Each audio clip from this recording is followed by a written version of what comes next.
Kalau Allah ingin hambanya itu mendapatkan kebaikan, tanda-tandanya pertama adalah salaba ru'yatu amalihi al-hasanah min qalbihi. Jadi gini, seorang hamba itu tidak akan melihat amal ibadahnya itu istimewa.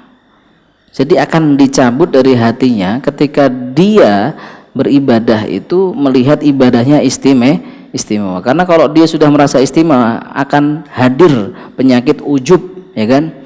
Masya Allah, di malam saya sholat tahajud 11 rakaat itu kan istimewa banget, kita merasa hebat. Ini Allah kalau misalkan ingin hambanya itu baik, dicabut perasaan itu hingga kita malah justru merasa fakir. Ya Allah, alhamdulillah tadi malam Allah ngasih hamba kekuatan sholat sampai 11 rakaat. Ya Allah, alhamdulillah tadi Allah ngasih kekuatan hamba yang lemah ini sholat duha 2 rakaat. Jadi kita malah merasa diri kita kurang dan Allah lah yang beri kekuatan itu, bukan malah merasa hebat. Nah, makanya kan ada kalimat ulama itu, lebih baik mana sholat tahajud paginya sombong atau enggak tahajud ketiduran tapi nyesel? Sholat tahajud tapi enggak sombong, nggak sih gitu. Tapi kan kalau ada pilihan dua itu pasti kita milih yang enggak sholat tahajud karena ketiduran, sudah niat alarm 4 sudah kita nyalain, rupanya qadarullah Allah izinkan. Yang mengizinkan kita tidur sampai kebablasan siapa? Allah. Jadi kita, ya Allah, alhamdulillah, mungkin Allah ngasih kenikmatan supaya bisa istirahat. Kan udah niat, sudah nyetel alarm 4 itu kan, bangun iya matiin doang. Nah, tapi kita nyesel, ya Allah tadi malam nggak bisa bermunajat. Kita ini kalau punya kekasih saja, atau dulu misalnya awal-awal masih pengantin baru itu kan, ketemu itu luar biasa. Bapak-bapak itu dulu kalau misalkan awal-awal nikah itu pengennya cepet nyampe rumah gitu Pak ya. Kalau di pekerjaan tuh pengen nyampe rumah ketemu istri, tapi sudah berlangsung bertahun-tahun kemudian malas pulang Pak. malas pulang. Insyaallah. Itu yang pertama ya. Jadi tanda-tanda Allah memberikan kebaikan kepada seorang hamba apa? Yang pertama tadi, dicabut rasa istimewa dalam beribadah. Artinya biasa saja, artinya kita bersyukur dengan adanya ibadah itu. Tanda yang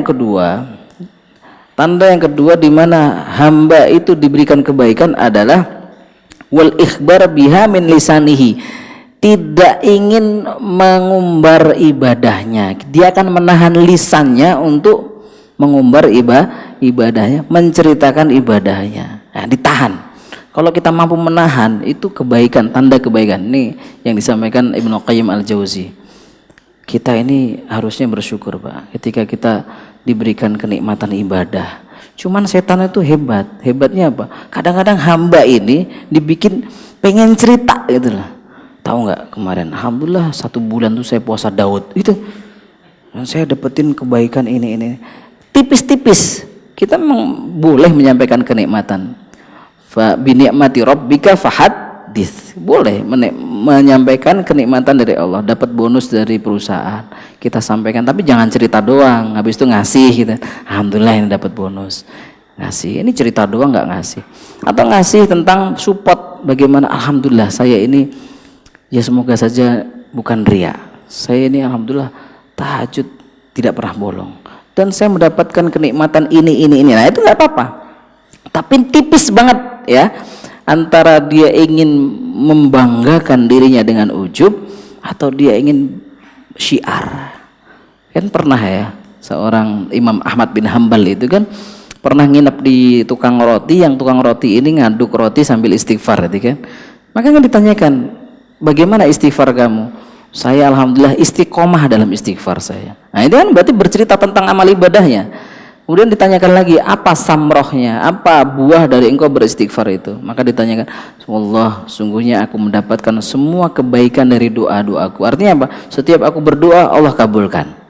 Nah ini kan pengen betul-betul bercerita. Tapi ada juga orang yang bercerita supaya dilihat orang lain hebat. Nah ini hati-hati ini. Kemudian yang kedua itu tadi ya, tanda di mana Allah memberikan kebaikan seorang hamba. Yang ketiga apa? wa sughluhu bi ru'yati dzambihi, dan dia itu sibuk dengan melihat dosa-dosanya, kekurangannya.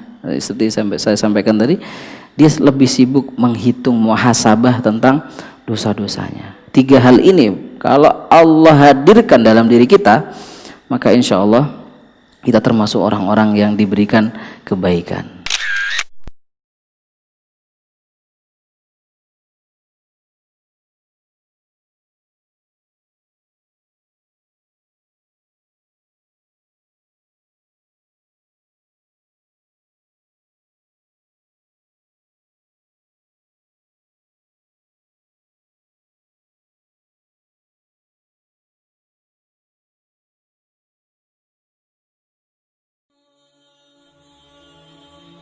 Bantu yuk operasional Rumah Dakwah Al-Hujah dan terselenggaranya kajian serta dakwah Al-Hujah dengan menjadi donatur tetap setiap bulan berinfak Rp30.000. Dengan infaknya setiap bulan Rp30.000, insya Allah akan membantu dakwah Al-Hujah dan jadikan ini amalan yang istiqomah yang dilakukan terus-menerus atau kontinu. Allah mencintai amalan yang istiqomah walaupun sedikit. Terus istiqomah setiap bulan, jangan berhenti, karena Allah mencintai hambanya yang istiqomah. Dan insya Allah ini akan menjadi amal soleh jariah dengan menyebarnya ilmu yang bermanfaat. Yuk salurkan amalan istiqomahnya setiap tanggal 3 setiap bulannya melalui Bank Sentral Asia dengan nomor rekening 27660155554 atas nama Dedi Harveni, dan Mandiri Syariah dengan nomor rekening 7102286299 atas nama Dedi Harveni.